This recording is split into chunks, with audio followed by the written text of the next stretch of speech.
बिस्मिल्लाहिर्रहमानिर्रहीम। सलामुन अलैकुम मोमिनीन इकराम, उम्मीद है आप सब खैर औफियत से होंगे। आज की ये वीडियो शुरू करने से पहले मैं ये बात वाज़ेह कर दूं कि इस वीडियो का मकसद किसी भी सियासी पार्टी, किसी भी सियासी जमात की मुखालफत या हिमायत करना बिल्कुल भी नहीं है, बल्कि हमारा मकसद एक रविश के ख़िलाफ़ बात करना है, उसको हाईलाइट करना है कि जो कि कुछ लोगों ने इख्तियार कर रखी है और ख़ास तौर पर इस इलेक्शन में देखा जा रहा है कि सियासत में उसका इस्तेमाल किया जा रहा है, जिसकी वजह से बेइंतहा मसाइल का सामना करना पड़ रहा है। मुआशरे में बहुत से मसाइल बन रहे हैं और ख़ास तौर पर फ़िरका वाराना तौर पर बहुत से मसाइल पैदा हो रहे हैं और मुआशरे में बदअमनी का ये चीज़ें सबब बन रही हैं।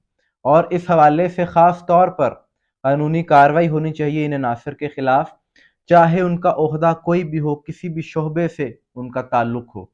और ये मसला उस वक्त तक ख़त्म नहीं होगा मुकम्मल तौर पर जब तक सियासी जमातों के लीडरान अपने MNAs को, अपने MPAs को ये तनबीह नहीं करेंगे, इस बारे में सख्ती से मना नहीं करेंगे कि आप सियासत चाहे जैसे मर्जी करें, लेकिन सियासी मफाद हासिल करने के लिए, अपने सियासी मुखालिफ को नीचा दिखाने के लिए मज़हब का इस्तेमाल ना करें। जब तक उनकी तरफ से ये बयानात नहीं आएंगे तब तक ये मसाइल चलते रहेंगे, क्योंकि हमने देखा कि जब जब इन चीज़ों का इस्तेमाल सियासत में हुआ, माशरे में फसाद फैला, बदअमनी फैली। इसकी कई मिसालें मौजूद हैं, क्योंकि सियासी जुनून कुछ लोगों का इस कदर बढ़ गया है कि वो अपने लीडर की मोहब्बत में इस कदर बढ़ गए हैं कि वो उसको इस्लामी तारीख़ और मुक़द्दस शख्सियात के साथ मिलाना शुरू कर देते हैं।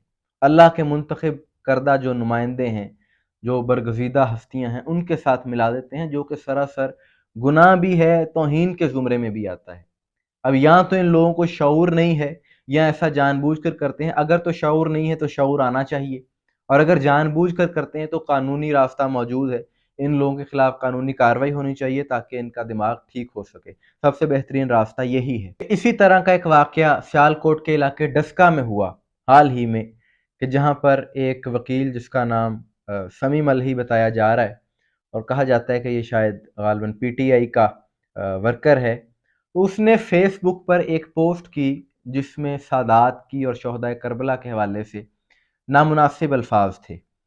और इस हवाले से पूरे इलाके के जो मोमिनीन थे, बल्कि जिसने वो पोस्ट देखी, एक इलाके तक महदूद नहीं रहती, दुनिया भर में फैलती है, तो मोमिनीन की दिल आज़ारी हुई। अब क्योंकि इसने मुखालफत की थी अपने किसी सियासी हरीफ की, उसका ताल्लुक शायद सैयद घराने से था, तो इसने उस तासुब में सारे सादात के बारे में वो अल्फाज लिख दिए। मैं दोहराना नहीं चाहता उनको, और उनको दोहराना मुनासिब बात नहीं होगी, जिसकी वजह से वहाँ के मोमिनीन के दिल दुखे, सादात के दिल दुखे। जाहिर है कोई ये बात कैसे बर्दाश्त कर सकता है कि शोहदाए करबला के बारे में, सादात के बारे में ऐसा लफ्ज़ लिखे।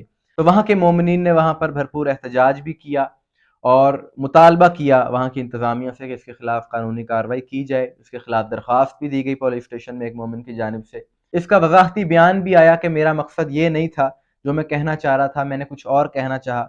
लेकिन ज़ाहिर है जब एक बात आप करते हैं तो फिर उसकी ज़िम्मेदारी आप पर होती है। और अब बताया जा रहा है कि इसको गुज़िश्ता रोज़ गिरफ़्तार कर लिया गया है। अब बात यह है कि हम तो पहले दिन से ही इस मौक़िफ़ के, इस रवैये के ख़िलाफ़ हैं कि ये जो इख्तियार कर लिया गया है सियासत में, कि क्या हमारे मौजूदा सियासतदान कोई भी, चाहे किसी भी पार्टी से हो, क्या उनके किरदार इस काबिल हैं कि उनको उन पाक हस्तियों के साथ मिलाया जाए या उन वाक़यात के साथ, वाक़या करबला के साथ मिला दिया जाए। ऐसे अफराद को शर्म आनी चाहिए ये बातें करते हुए, और ऐसा सोचते हुए भी। कोई मुसलमान ऐसा सोच भी कैसे सकता है? ज़्यादातर अहले बैत और करबला वालों के साथ ही मिलाया जाता है ना, हमदर्दियाँ लेने के लिए। और अभी आपको आखिर में एक क्लिप भी दिखाएंगे किस तरह से कोई बड़े बड़े लीडरान ने इन चीज़ों का इस्तेमाल अपने मफाद के लिए किया। तो इस बात का तो तसव्वुर ही नहीं किया जा सकता कि आज के ये लोग कहाँ और वो अजीम हस्तियाँ कहाँ।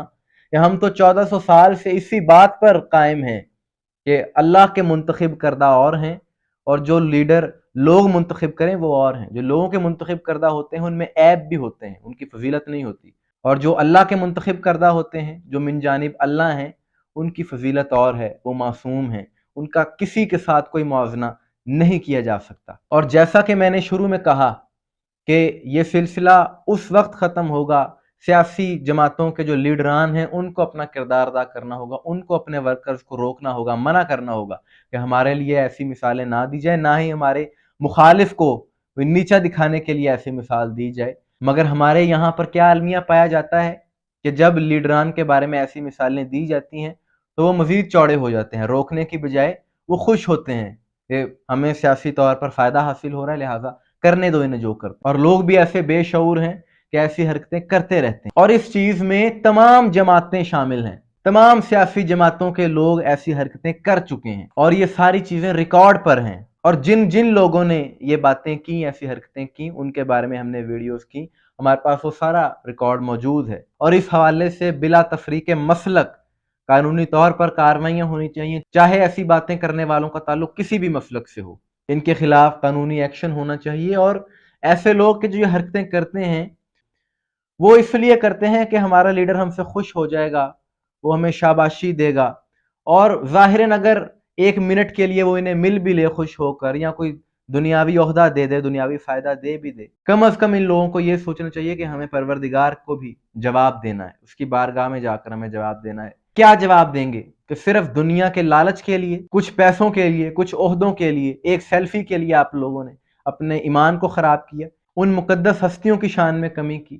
یہ ایک لمحہ فکریہ ہے، المیہ ہے ہمارے معاشرے کے لیے، اور یہ روش کوئی 2-2.5 سال سے زیادہ دیکھنے میں آ رہی ہے کہ کبھی کہہ دیا جاتا ہے میدان کربلا میں ظاہراً امام حسین علیہ السلام کی شکست ہوئی تھی، ہم ہار گئے ہیں تو کیا ہوا؟ کبھی کہہ دیا جاتا ہے ہمارے لیڈر کا استقبال کرنا کوئی حج سے بڑا فریضہ ہے، کبھی کہہ دیا جاتا ہے کہ ہمارا لیڈر وقت کا حسین ہے، کبھی کہہ دیا جاتا ہے کہ سیاسی جلسے میں شرکت کرنا عبادت ہے۔ اس طرح کی کئی ویڈیوز الیکشن کی کیمپین کے دوران ہی دیکھیں۔ اس کے علاوہ فرقہ وارانہ طور پر جو کچھ کیا گیا ان الیکشن میں، کس طرح سے مسلکی بنیادوں پر ووٹ مانگے گئے، ووٹ دیے گئے، اور یہ سب کچھ نہیں ہونا چاہیے جو ہو رہا ہے، کیونکہ اس کی وجہ سے ملک میں فرقہ واریت پھیلتی ہے، تناؤ بڑھتا ہے، جو کہ ملک کے امن کے لیے کسی صورت بھی ایک اچھا عمل بالکل بھی نہیں ہے۔ اس حوالے سے آپ کی کیا رائے ہے؟ کمنٹس میں ضرور بتائیے گا، مجھے دعا میں یاد رکھیے گا۔ السلام علیکم ورحمۃ اللہ۔ حضرت امام حسین علیہ السلام کو پتا تھا کہ انہوں نے ہار جانا ہے۔ حضرت امام حسین علیہ السلام کو پتا تھا کہ انہوں نے ہار جانا ہے۔ دیکھیے جی، اس وقت عمران خان صاحب شام غریبہ پڑھ رہے ہیں اور سوگ میں ہیں۔ کربلا ہے، یہ یزید ہے، یہ یزیدیت ہے، یہ حسینیت کے خلاف ہے، یہ وہی ہے۔ چاروں طرف سے لیکن اس بار سر حسین کا نہیں اترے گا، عمران خان ضائع۔ اللہ کے بعد جو ہستی ہے اس کو میاں نواز شریف کہتے ہیں۔ آپ کا یہ تمبو خیمہ امام حسین بن چکا ہے، اب ہم سب اس خیمے کے ہو رہے ہیں۔ آپ کا یہ تمبو خیمہ امام حسین بن چکا ہے، اب ہم سب اس خیمے کے ہو رہے ہیں۔ آپ کا یہ تمبو خیمہ امام حسین بن چکا ہے، اب ہم سب اس خیمے کے ہو رہے ہیں۔ آپ کا یہ تمبو خیمہ امام حسین بن چکا ہے، اب ہم سب اس خیمے کے ہو رہے ہیں۔